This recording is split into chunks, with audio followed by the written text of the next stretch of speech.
let them know where you're from. Feel free to drop your name and just your location. All right, well, Roger Tong. Roger Tong from Walnut Creek. Let's go, Roger. Man the myth. What do you do for fun? Just hang out in the suburbs.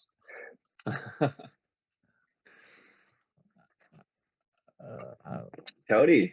Oh, here we Bravo. go. Raleigh, Nice. North Carolina, Tony. Great to have you. Maxine, Cumberland, British Columbia. Thank you so much for joining. Definitely different time zones.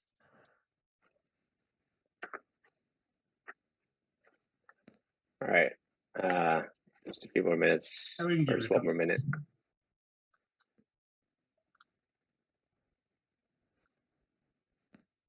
I see Rainier is here. Hello, Mr. Rainier.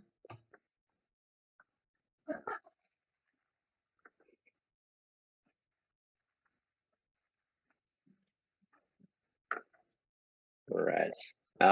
So if you guys have any questions, feel free to start asking them in the Q&A. So if you kind of toggle into Zoom, at the bottom part, there's a Q&A part. Feel free to ask your questions there so I could easily grab them and ask for these guys. But I think we should just get started so we don't take up too much time. And so, yeah, let's just do some introductions first in case everybody doesn't know our experts here. I'll let Andrew take it away first. Sure. Thanks, Roger. And thanks again, everybody, for joining this. We're trying to do these more frequently. So definitely, if we don't get to your question, we'll get to it sooner. Or if you can't savor the whole podcast, or excuse me, not podcast, webinar, we'll have a recording available. So thanks for joining. But to Roger's question, I'm Andrew, founder of MicroAcquire. And yeah, super excited to help educate all of you on how to get potentially MicroAcquired. With that, I'll pass it over to you, James. Hey, everyone. I am a former and somewhat current capital markets and M&A attorney that's now the general counsel at MicroAcquire. In addition to that, I do some subject matter expertise and operations stuff. So yeah, know a bunch about the process and stoked to get you acquired. Hey there, everyone. Paul Kelley here, and I am the VP of M&A. So pretty much anything related to a transaction, I'm here to help along with the rest of our team and share whatever knowledge I've accumulated over the last 20 plus years, both in Main Street and lower middle market M&A. And I'm here in San Francisco. So I'm glad you guys can make it. Awesome. And I'm Roger. I'm head of marketing. Just help out with everything that I can. And so I'm going to be leading this in terms of asking the questions. And just to give a quick agenda here, we have 10 questions already asked from our type form, and also we'll take questions as well as live. So first we'll go into the Q&A, and then Andrew will actually show a live example because he's actually selling one of his businesses on MicroAcquire. So you kind of take a look at some of the, well, he's going to give an example of a conversation he's had, and we can see kind of real life example there. So, all right.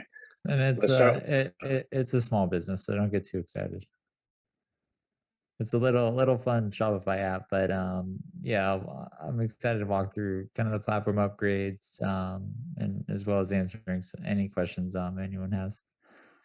It's for 5 figures, so it's no small feat. Okay, so let's start with some of the questions that we already have, and let me get them. So the first question is, what is the typical time frame for a $10 million M&A deal? Whoever wants to answer can take that. And do you want to take it? I can take it, whatever. You can go.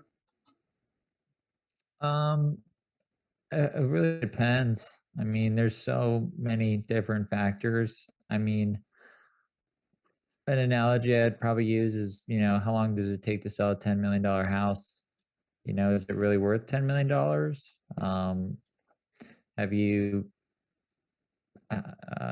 prepared the house properly for sale. Like that's a very, very broad ranging. How many potential buyers are there? What type of business is it? So the amount of variability in that question makes it extremely, extremely hard to answer.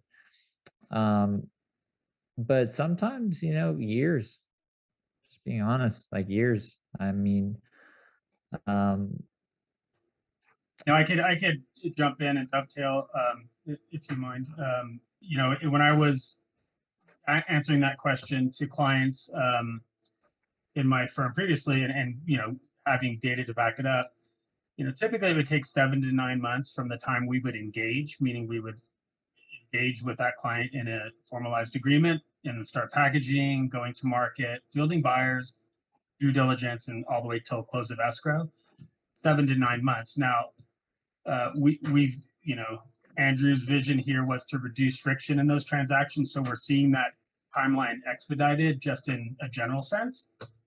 That being said, to Andrew's point, if you want to sell, if there's an impetus to sell quicker rather than if you have a longer runway, price obviously has a big determining factor as far as how quick you get into a transaction as well. So if you want to move it quicker, adjusting to the lower end of the multiple opposed to testing it at the higher.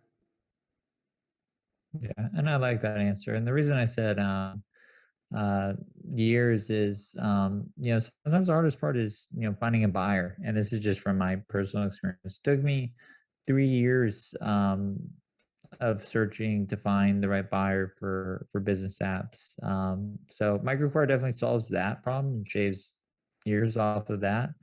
So we help you there, but you still have the factors of finding the right buyer. So we bring you a ton of different buyers ranging from private equity groups to strategic buyers, even public companies. And so the time has definitely been reduced, but definitely factor in just the variability of what industry are you in? Are you growing fast? How big is your potential interested buyer pool? Have you structured a process or thought through, how you're going to engage with buyers? All of those, every little detail matters, because you can get also false starts where you kind of go out to sell your business, you're not successful, then you're back at the starting line, and that's a mistake I personally made.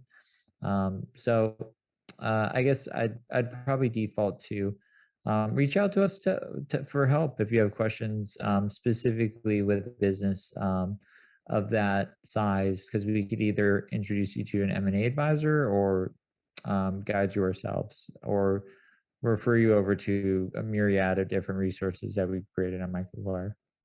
Yeah, and not to bemoan this one question, but the other thing there is how well you have prepared the business for sale. So that's how your financial statements are organized, how your memorandum is prepared, how prepared you are to field questions, what bandwidth you have to take buyer calls and meetings. So I would say, why don't you reach out and let's get on a call, and I'll walk you through process. Happy to do that, and that's why I'm here. So. All right. Love that answers. So next question, how startup founders can determine the right time for exit? Again, another broad one, but any context here, any feedback? Can I take that one, Paul, or do you want to take Sure. it? I mean, that's another canned question in a sense, but I say this often, and this is literally hundreds and hundreds of founder meetings since over the last year, and what I've been harping on, and what I've been also it was part of my practice previously, was I'm sorry, I lost my train of thought. That's what happens when I stay up too late working on Sims. I just pose the question one more time so I make sure I answer it correctly, Roger. Yeah, how does the startup founder know when to exit? A right time so for them to exit? It's really a question that I would ask very early on. Why are you exiting? What is the impetus for even having the initial conversation or thought? And that actually kind of dovetails to the last question as far as, I use the analogy of, if somebody's getting ready to retire and they're at the end of their career and they have some runway and they kind of they have time to wait out, the best possible transaction. That's going to be a different strategy going into marketing than if it was, gosh, if I have to go in another day, I'm going to jump off the bridge or something. There's different reasons for wanting to sell, and there's a myriad of different reasons. So it's really that's an important thing. It's really understanding and getting your thought process around what it looks like post sale, and making sure you're prepared for that. And then really everything plots from there. So again, happy to jump on a call and have a consultative meeting with you to kind of dive in a little bit more there. Yeah, I love that from Paul, and definitely That's a great understand answer. that's a great answer, and I understand that's usually one of the first, if not second or third question that every single buyer will ask you is, why are you selling? And a big part of it is personal. It could be you've grown the business as far as you can take it on your own. Maybe you want to move on to another project. Maybe you have to sell the business for other personal reasons. Maybe you're burnt out and tired. Maybe, it's time for you to, cash in your chips, so to speak. There's so many different factors, but having a clear, crisp, and honest answer as to why you're selling, I think is really crucial in that first step of building trust with buyers. And then also when you do, answer this question, one piece of advice I would give is to just, be upfront and don't play the dance of like, yeah, we're like kind of for sale, but not really. But if you say the right price, because buyers are looking at lots of different businesses. And so if you're not fully commit, like Paul said, if you haven't really thought it through, you haven't really thought, I'm selling my business for these reasons. A buyer's gonna feel that as like you're not completely sold on selling your business, which is fine. But to a buyer, it'll just kind of be maybe a light yellow flag in terms of, your seriousness. And, it's not the best signal for them to be willing to spend time really digging in to make sure this is a fit. So when you do go to sell, my best recommendation is just, think through it from like a personal, what does your ideal outcome look like? Can you achieve that with where your business is at today? And, articulate that very clearly to buyers and be upfront. And also, one step further, play the tape further all the way through. So do a hypothetical. If you sold for X, do the math. You have debt, perhaps. Maybe you have some balance sheet items you need to take care of. There's going to be the tax man you need to pay at the end of the year. What are you left with? And is that going to work for you? And if it's not, then maybe you need to do some things to get to the number you need to get to in order to exit. But be cognizant of what your net is at the end of the day after a close of a transaction, because there are things to consider there. And just to kind of spice it up too, sometimes the best time to sell is when you get an offer you can't refuse. Sorry, dad joke.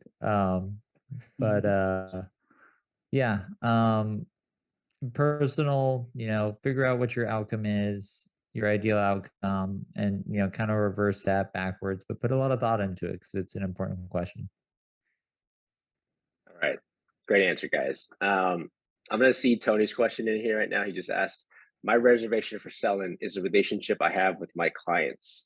Any tips on how to navigate them not feeling abandoned and leaving the door open for opportunities? I could field that one if you'd like to answer it. Yeah, Paul, get that one. Yeah. So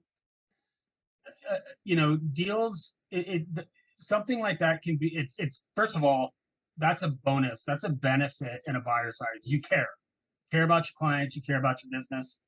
If you care about your employees and their future, that all shows very well to a buyer, and it reflects on the business and the value of the business.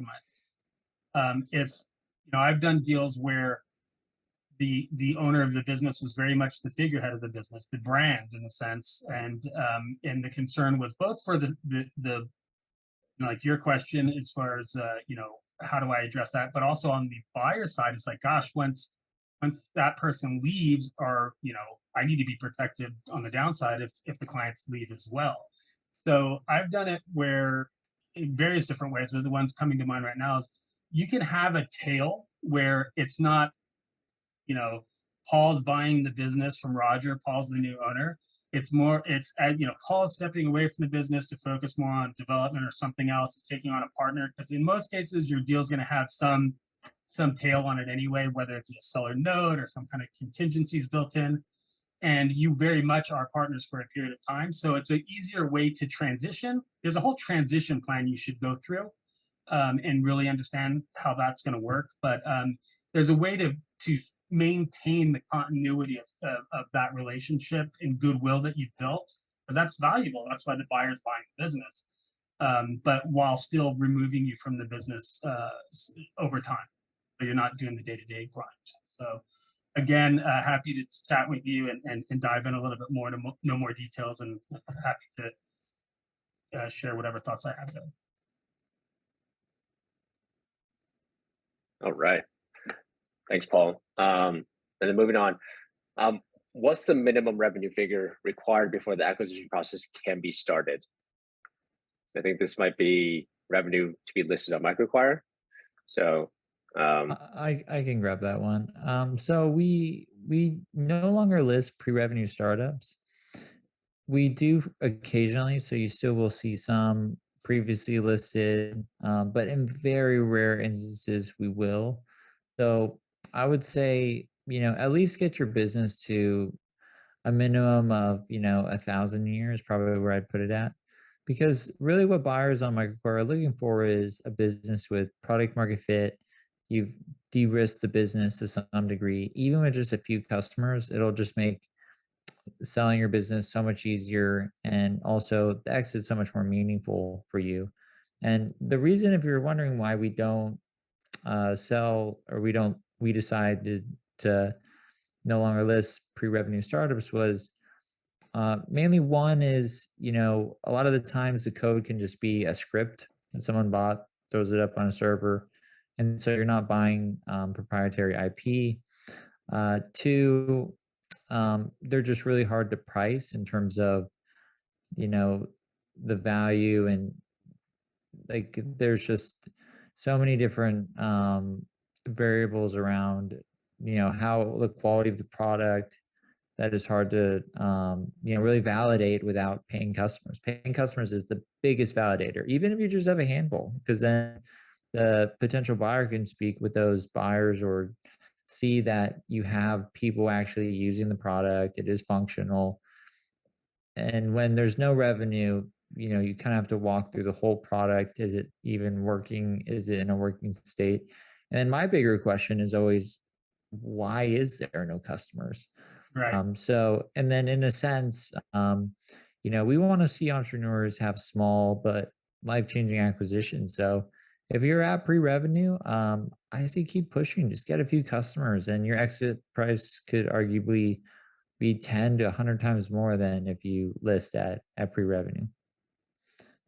Right. And to your point, it's if you can defend, I'm working on the next project, and I need the bandwidth, and there's a reason for wanting to sell this business because I'm onto this other thing I'm really excited about. That's defensible. But if you've spent time, you've built something, and haven't, like Andrew said, haven't even started generating customers and revenue in that aspect, why? I mean, that's a harder reasoning to defend, I would think. So, and keeping in mind that buyers' natures, they're by nature, they're going to be skeptical, and they're looking for anything that perhaps is not being shared. So, yeah, push on. 5 customers. Awesome. Get it done. Awesome. Maxine just asked, what is the why behind most MicroAcquire acquisitions? Example, merger, wants a new job, looking for a new challenge, opportunity to make money, wants to learn. I think yeah, if anybody want takes this one without the data in front of them, please. I mean, Andrew's talked to a million people. I've talked to a ton of founders. It's because of the amount of listings we have on MicroAcquire and the $25,000 API to a $50 million transaction. I mean, that's you can't answer that specifically, but I would say in general, most people are looking to work on the next thing. Or, I'm hearing a little bit more lately about people are concerned about what's happening in the market and they just want to take risk off the table. And the third one, as Andrew said earlier, is, they're self-realized. They're like, they've done a really good job of getting it to here, but they realize that they don't have the skill set to take it to the next level. And there's something there. So there's value there, no doubt. But understanding that is critical. And so there's a myriad of reasons why people are selling. But I think those are kind of the three basic ones or main ones I'm seeing. You nailed it, Paul. Mic drop. Yeah. All right. Moving We on like to to the have next fun one. here, MicroAcquire. we goof around way more than I think people have behind the scenes. All right, guys. Next question. I think this relates to the previous question. This is going to James automatically, by the way. Hey, I'm Yeah. here. It's you guys. You just you're doing a good job. James, this could be a curveball or a knuckleball. We don't know. It's coming at Yeah, you. we'll see how it pans out. Is it He's just really there necessary? to be on the mute button, right? In case we're on a 3-second delay. This one's similar to the previous one. The Give one. James a hard one. There isn't. Okay, there's one that says Indian acquisitions, about Indian acquisitions, but that one we'll tackle in a second. Is it necessary to have a company or just a That one product goes with to Paul. revenue is fine for getting acquired? And so I think we just touched on that, but so never mind, not this one. Andrew already touched on that. We would like, we're not listing pre-revenue anymore. And it bodes you well to have some revenue to get started in customers. So let's move on to the next question. Is there any way to get acquired if you don't, have revenue? Never mind. Sorry. Same question, different packaging. Exactly. Let's get one from the audience here. So, about the best acquisition time, I did not get that. If there are particular metrics like financial metrics, other than personal reasons, that can show founders that this is the right time to put their startup for sale. I don't necessarily understand that question. I would say I mean I'd rephrase this as like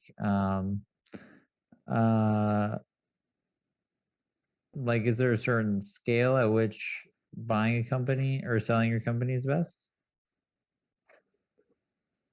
Yeah, I think it's very open in that sense. There's no follow-up at the moment. So I think maybe more in terms of if there are specific thresholds of metrics that can be expected in terms of a good time to sell. But again, I think there's going to be too many factors. We can answer that, and we can answer the broad question with a broad answer.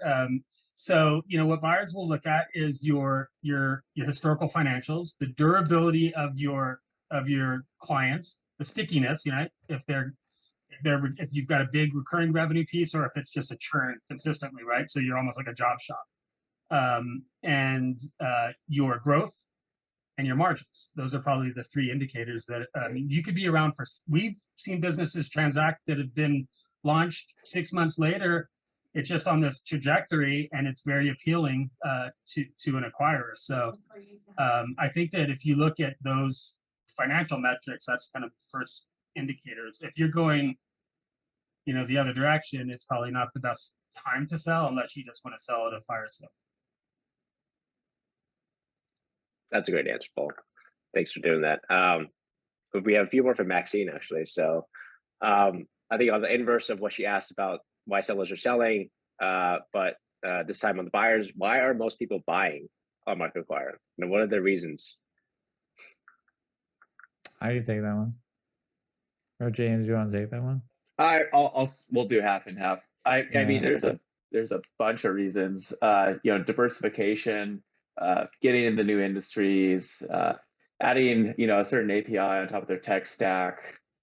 Maybe there's like, I hate this word, but I'm gonna use it anyway, a good synergy between a seller on the platform and what they're doing already. Or maybe it's just like an exciting opportunity for them. They would just want a new challenge. That's what we see often. We have a whole spectrum of buyers, like institutional buyers to like basically just sort of, pretty successful to very successful entrepreneurs that are seeing something that's going to excite them and get them going again. So yeah, I think those are some really important ones, from the very calculated to the just sort of emotionally driven, like, oh, let's do this. And they want to buy something that has wheels under it already, rather than just starting that on their own. Yeah, and I think that it's a hard answer due to the fact that of just the sheer amount of listings we have and the size and the various categories of industry that they're working in. So we have buyers all shapes and sizes, from somebody looking to buy API and dropping it on their stack because it makes sense, to somebody looking for a job. They, maybe I coined this term years ago where, they're corporate refugees. They're ready to leave the corporate environment and take the bull by the horns and run their own show. And so they're looking to buy themselves a job effectively. And then you have like the larger institutional buyers, private equity groups they have a platform and they're looking for logical bolt-on acquisitions that are synergistic, your favorite word, James, with what they're already scaling. So. All right. That was great. I think to flip the coin on that, who is the logical buyer for your business? I mean, the best person to know that is typically the founder. And put yourself in that person, the other person's shoes, and kind of play role play. And what would you look for as a buyer of your business? And then that's a good way to think about it as well. Nailed it. All right, we have a bunch more from Maxine. Thanks, Maxine, for answering or asking all these questions. Have you seen any companies on MicroAcquire partner up with each other? Have you seen the equity swaps? How much matchmaking is happening on MicroAcquire by your team? I'll take this one. Not too much. I mean, when we do, so we aren't involved in a transaction by any means. So we aren't involved on. So when deals close, sometimes we don't even know. Like yesterday, I did a podcast with someone, and he told me he bought a company on MicroAcquire. I had no idea. So we respect the privacy of both our buyers and sellers. So I don't have really too much information on that question. But going back to the second part of your question, how much matchmaking is happening on MicroAcquire by our team? Quite a bit. I mean, we're moving towards, at this point, the matchmaking is, when you list on MicroAcquire, you can expect to be reached out by 30 to 50 qualified buyers. So we do a really good job of, and this isn't manual matchmaking, this is automated matchmaking. And in the very near future, we're going to have data-driven matchmaking, where we're going to be able to basically say, hey, this buyer is interested in this type of business, just went live, you should potentially speak to this person. So I hope that answers your question. But yeah, when you list on MicroAcquire, you definitely get matched up with quite a few buyers, sometimes to the point where it can feel overwhelming, which is a good thing, because the more buyers that you have interested in your business, the higher your chances of potentially being acquired. Right. Yeah, and there's a cadence we've developed and have been recommending when founders do go live on platform, how they interact with the sometimes overwhelming influx of buyer messages. And we've seen that, often founders will begin to cherry pick whom to respond to, because it is an arduous process and it can be time consuming. What I've been saying repeatedly on like a recorded repeat message for the last many months is, when those messages come in, treat every one of those as if that is the buyer of your business until they've disqualified themselves as being the buyer. And that's you would do that through some light vetting and some simple questions You have experience in the space. If we got there, how would you fund this transaction? And the last kind of hoop I would have them jump through is, I have a deck or a deal book I'm happy to share with you. I've attached the confidentiality agreement. And those are actions that any buyer that has real interest and they're really active buyers, they shouldn't have a problem answering or doing any of those things. And it's lightly vetting them, and you're having them jump through psychological hoops for you, showing that they're performing. Because that is a key thing. You want to make sure that they're performing. Otherwise, the most painful thing is going through a transaction and then somebody stops performing, the buyer stops performing, and the deal falls out, and a lot of work falls on the ground, and it's painful. It's a cycle. It's a hit, and so the best you can kind of vet that out on the onset, the better off you'll be, and the higher your probability is of hitting the finish line. Awesome. You care if I maybe knock out all these last questions, then move over to the marketplace example? Yeah, please. So Maxine, I'm going to go through questions really quickly since you're addressing a lot, and I appreciate all these. We do know when startups sell, but sometimes when you have a listing and it's not marked as sold, that would be a situation when we just don't know. But for the most part, I'd say 80–90% of the businesses that sell MicroAcquire, we were able to track. So that was just one example. So I don't want to give the impression that we don't have any idea what's going on. Does MicroAcquire ever foresee an option to make a commission fee for helping someone sell their startup? Yes. Our goal with MicroAcquire, though, is we want to really build this into a large business, we have to charge commission. That's just a given. We're not a nonprofit. And what we want to do before that, though, is we want to add so much value to the acquisition process where you are able to have your company acquired in an automated, streamlined fashion that makes the process so easy that you're more than willing to pay a small commission fee, well below the 10 to 15% range that you typically see with the business broker. So in the near future, but not today. So hope that answers that question. And then the next one, in terms of demographics of your audience, buy and sell side, global representation, age, gender, wealth, that information, we're going to be compiling another report in terms of valuations, representation around the globe, but I can say we've pretty much seen acquisitions on every single continent. I always joke and say, except Antarctica. That's one of my big, hairy, audacious goals for the year. But yes, we have partnerships with firms in India, Africa, Turkey, Brazil, quite a few. So we have a pretty good global footprint, and you can actually go on MicroAcquire and search by location and see companies in Portugal, companies in Mexico, companies in France, which is really cool because acquisitions are global, and so MicroAcquire is too. And then the other questions: how many companies are buying startups versus how many versus individuals?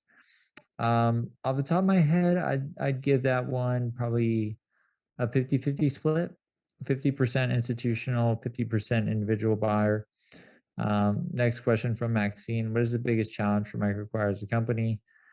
I would say, we're really tackling some really, really big product challenges in terms of, like, one really exciting product that I'm excited to release is really advanced metrics. So as a startup founder, when you're going to sell your business, if you don't have a P&L, we're building tooling that can essentially stitch together your expenses with your revenue to give buyers a healthy snapshot of your business, to help you really, bring your best foot forward and, give buyers information that they need to assess the health of your business. So not necessarily challenges. I would just say we just have big opportunities that we're tackling, and those just take time. And then Randy's question, do you see many sales where the domain name and website is most valuable asset? Mine is minimal revenue in comparison to the domain and build up value. We typically don't list content websites, so I would say not too much. That policy might change in the near future just because we have seen some really good content websites come in. So feel free to list it and we will give it a look. But our sweet spot is definitely SaaS and e-commerce and general software companies.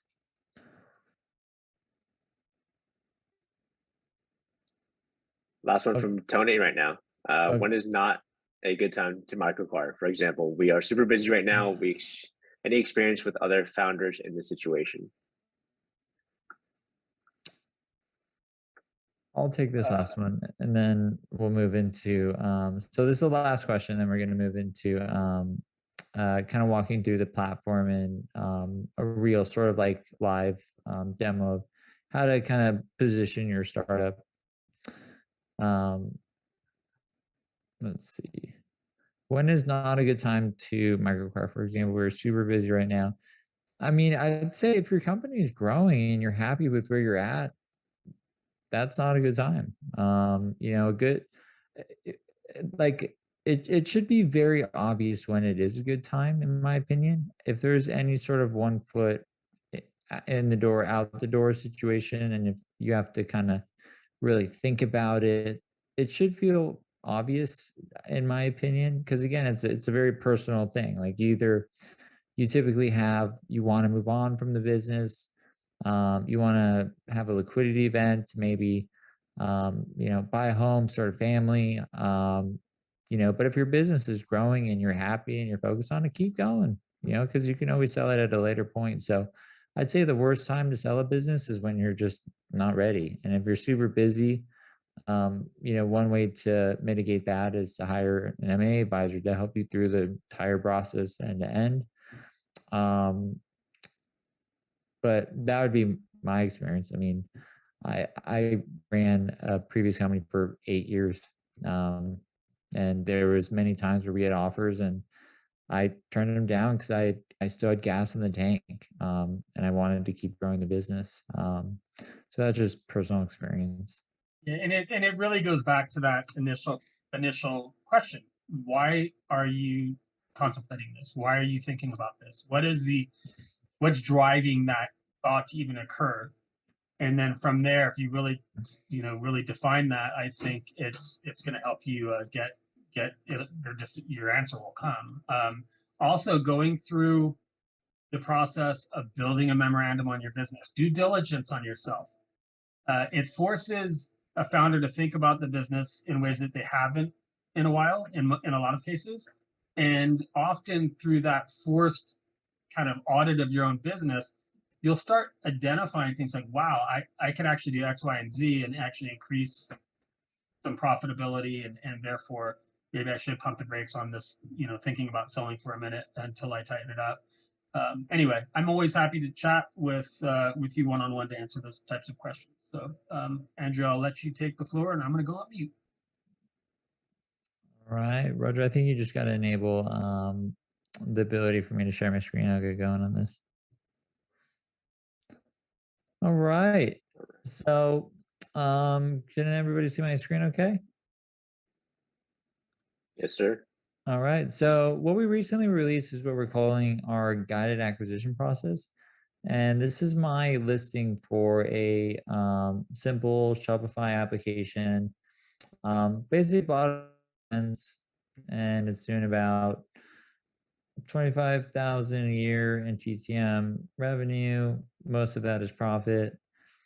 Definitely check it out. But what I want to show is just kind of like how to you know, go through buyers. So I have one buyer example here.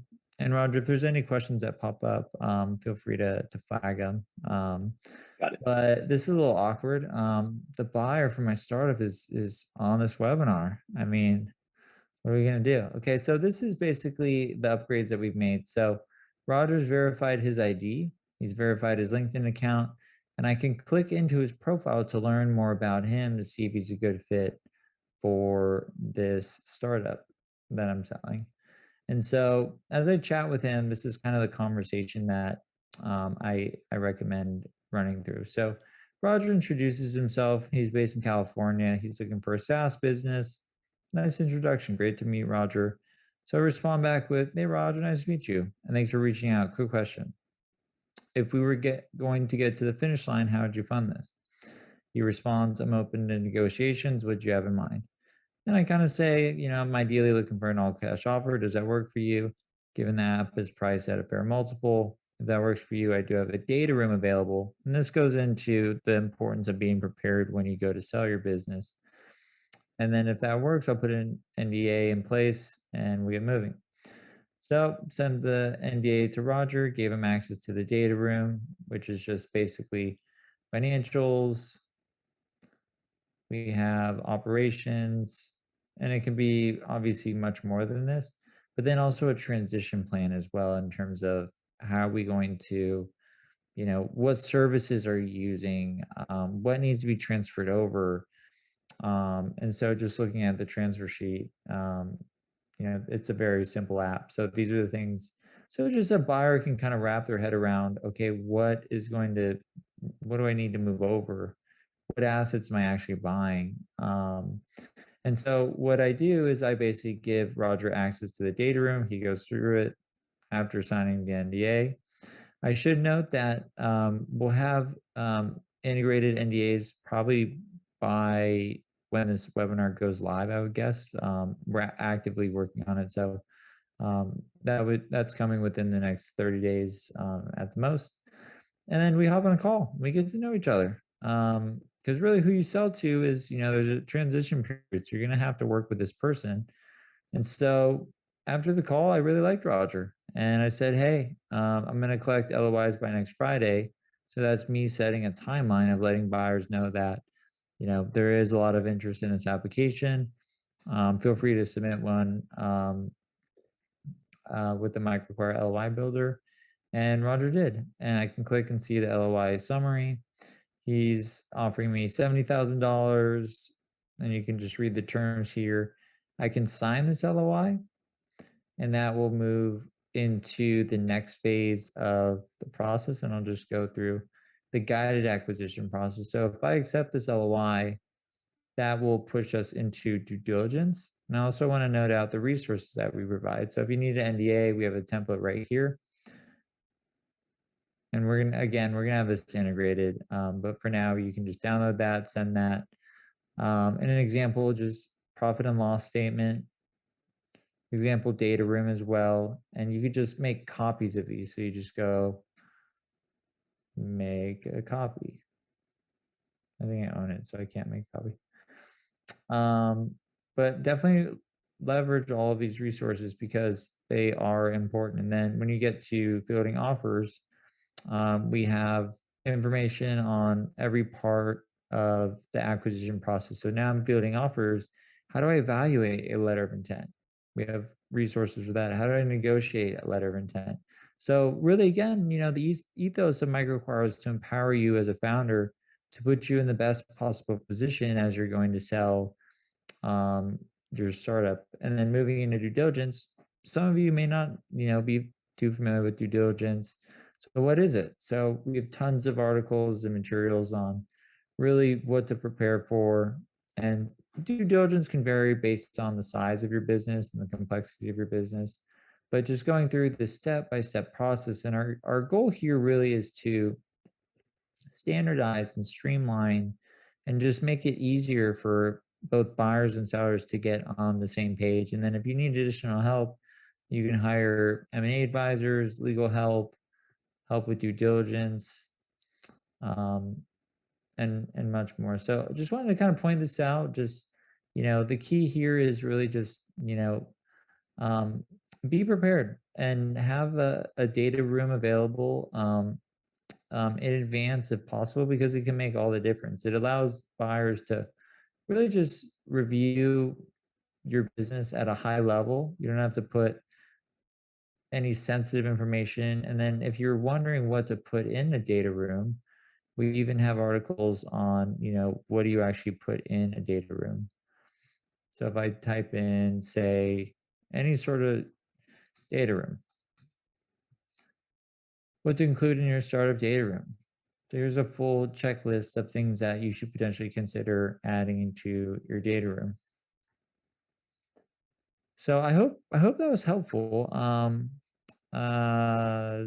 Any questions based off that? I know I kind of just totally ran through that, but we got, I think, about 5 minutes left here. So happy to answer any additional questions if you guys have some. Was that helpful? I think it was. Yeah.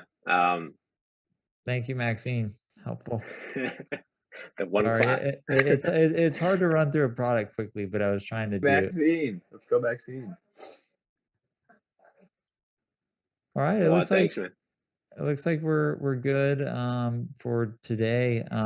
Wishing you everyone all the best, and again, please understand that we're here to help empower you as founders. Every decision that we make at MicroAcquire is to help founders maximize their exit. We want you to succeed. We want you to have the best possible outcome with your business. So if you have questions, feel free to email support@microacquire.com. Go to the resource section of MicroAcquire, read all the materials that we've created, and just realize we're here to help. Wishing you all the best. Hope you have a wonderful Friday and a great weekend. And again, if there's anything that we can do to help or didn't cover in this webinar, feel free to email my team and we'll definitely get back to you.